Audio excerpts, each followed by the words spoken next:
បាទគោរពនឹងជម្រាបសួរដល់បងប្អូនអ្នកទាំងអស់គ្នាថ្ងៃនេះខ្ញុំមកធ្វើការបញ្យល់បងប្អូនអ្នកគ្នាតាក់ទងជាមួយនឹងភ្លើងប៊ូស៊ីម្ដងបងប្អូនអ្នកគ្នាដោយសារតែខ្ញុំមកធ្វើនៅក្នុងឡាននេះទៅវារៀងស្ងាត់ល្អបងប្អូនអ្នកគ្នាវាមានសំឡេងរំខានច្រើនណា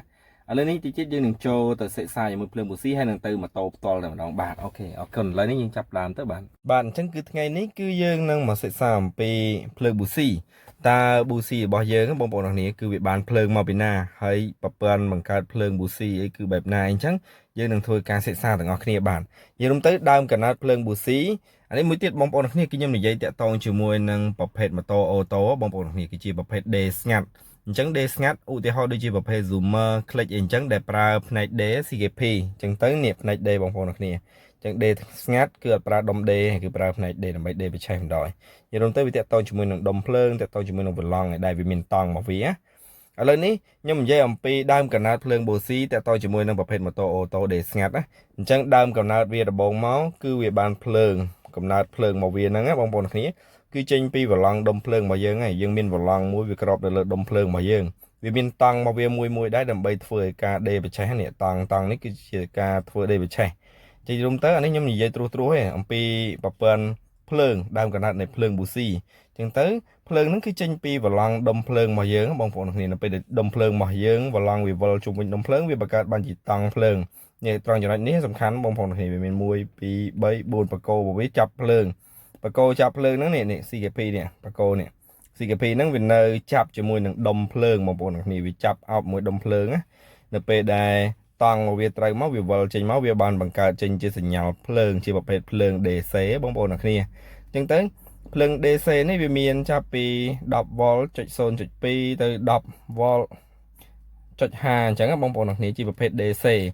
ដែលភ្លើងដែល CKP នេះវាចាប់សញ្ញាភ្លើងនេះហើយវានឹងបញ្ជូនទៅម៉ាញ៉េតូហើយវាបញ្ជូនចេញទៅនេះត2 V DC បងប្អូនគ្នានិ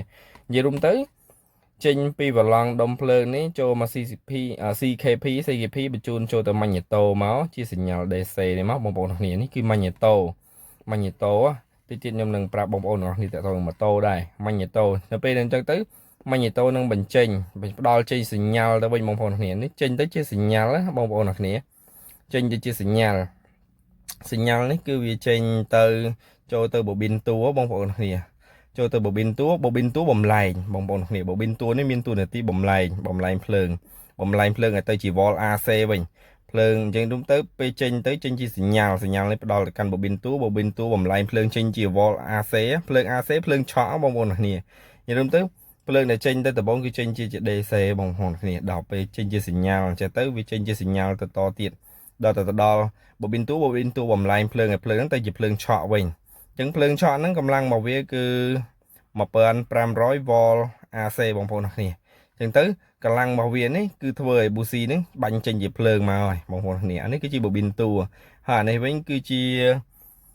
ខ្សៀប៊ូស៊ីបងប្អូនគ្នាអញ្ចឹងទៅយើងមើលតាមរូបទៅខ្សៀប៊ូស៊ីបំលែងចេញជាភ្លើងមកធ្វើប៊ូស៊ីរបស់យើងនេះវាចេញភ្លើងមានភ្លើង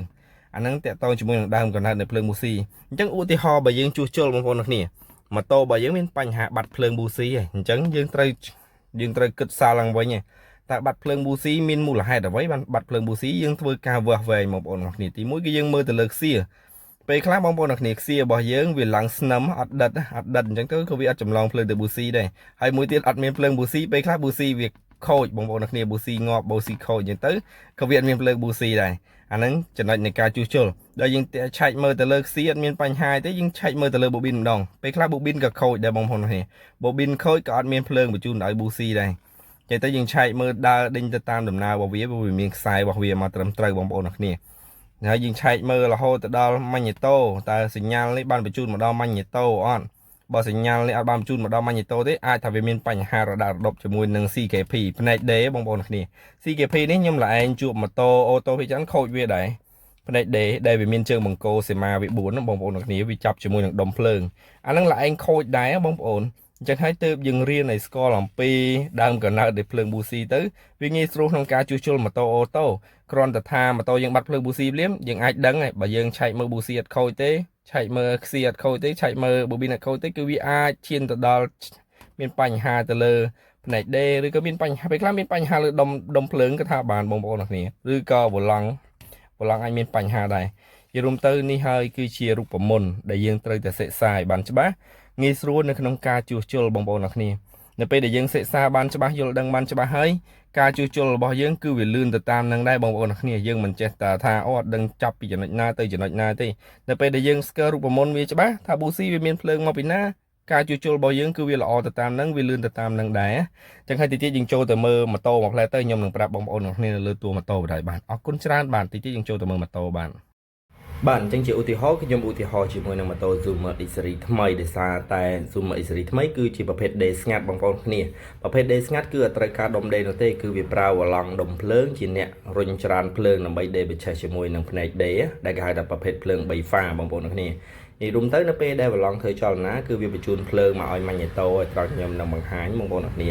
វាតាមរយៈ CKP បញ្ជូនសញ្ញាមកម៉ាញ៉េតូបញ្ជូនភ្លើងបំលែងទៅកាន់ប៊ូប៊ីនតួរបស់វាគឺនៅខាងក្រោមប្រភេទ Zoomer X បងប្អូនគ្នានេះគឺខ្ញុំតែខ្ញុំឧទាហរណ៍នៅលើតួម៉ូតូផ្ទាល់គឺมันបានដោះកៅអៅម៉ូតូបង្ហាញបងប្អូនទេណាប៉ុន្តែអធិស្ឋានផងបងប្អូនគ្នាអាចកាត់យល់បានណាបាទអញ្ចឹងទៅ